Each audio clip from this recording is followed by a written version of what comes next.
Habang nagmamaniho ako, mas lalo akong naiintriga at doon ko napansin may bagong barko pala sa pantalan nila. At dahil bihira lang ako makakita ng ganitong barko dito, kitang-kita ang laki at bago nitong anyo. Hindi ko mapigilan ang sarili kong huminto habang ako ay nagmamaniho. Agad kong nilabas ang cellphone ko para kumuha ng litrato sa barko na bago. Ito pala ang bagong barko na bumabiyahe dito.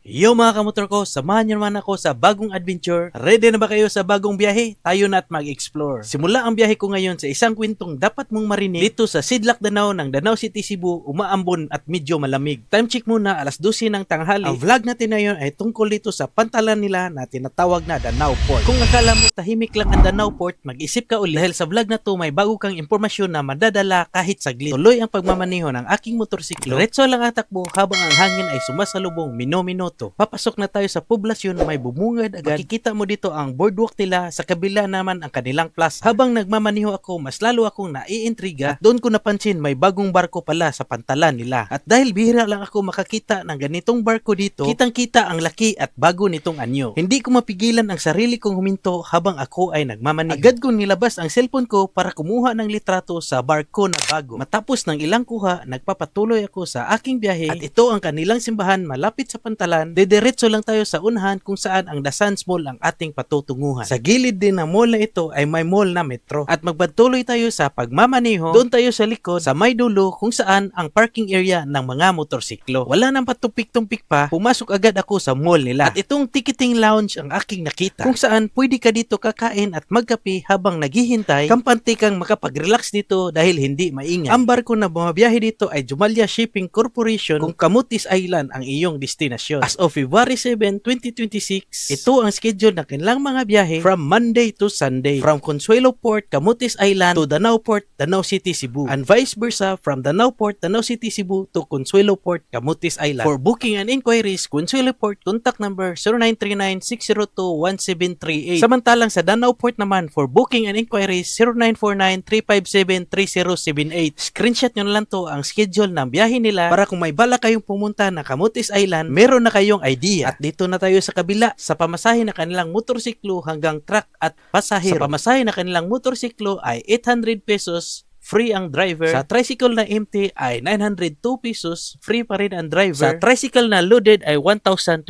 pesos, free driver. 3-wheel trike and big bikes ay 1,202 pesos, free driver. Sa 4-wheel sedan, multicab, Wigo, mini, van and hatchback ay 1,800 pesos, free driver. Sa 4-wheels SUV, Bungo, Hi-Ace, Wagon, Fortuner, H100, L300, Pickup, Nissan, Grandia, Patrol, Prado at Ambulance ay 2,000 pesos, free driver. Sa 4-wheels Canter and Elf ay 2,200 pesos, free driver. Sa 6 wheels Bungo, loaded or empty ay 2,400 pesos, free driver and helper. At ang last, sa 6 wheels na Elf, Canter and mini dump truck ay 2,800 pesos, free driver and helper. At dito na tayo sa kanilang fare rates ng passenger. From Danau Port to Consuelo Port, Camotes Island and vice versa, as of February 7, 2026, sa adult, non-aircon ay 300 pesos, sa aircon ay 345 pesos. Sa PWD and senior citizen, non-aircon 217 pesos at sa aircon ay 246 pesos. Sa student, non-aircon 242 pesos at sa aircon ay 276 pesos. Sa minor naman from 3 to 10 years old, non-aircon 152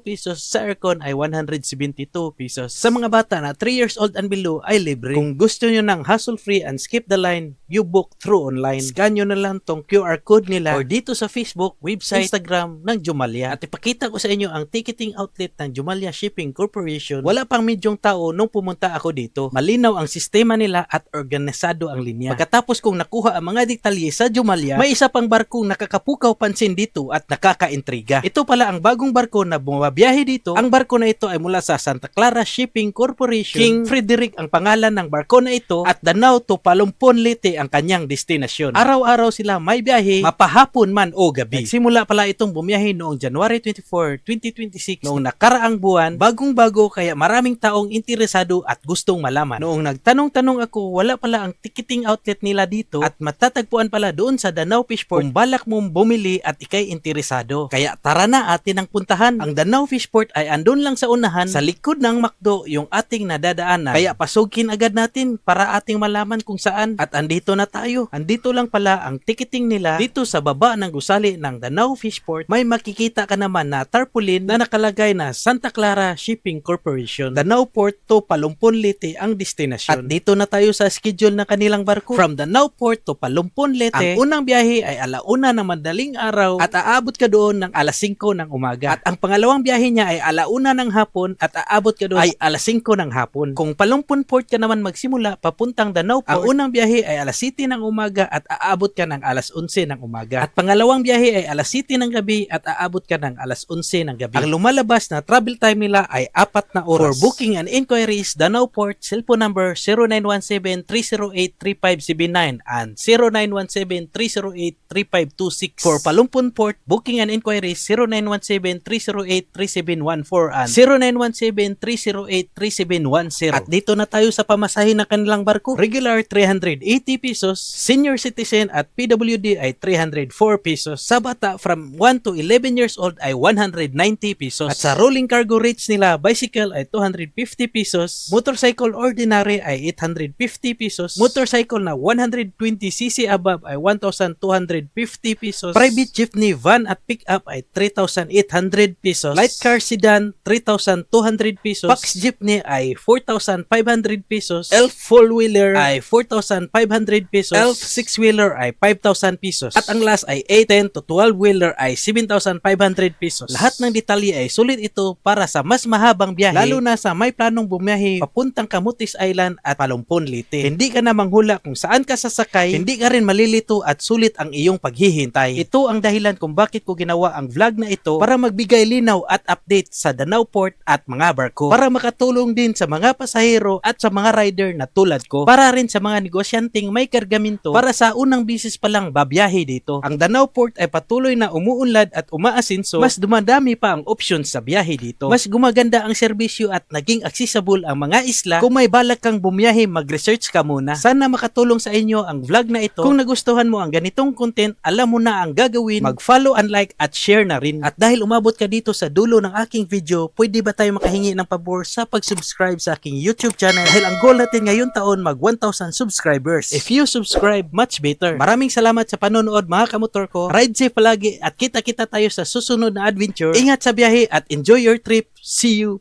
Peace out.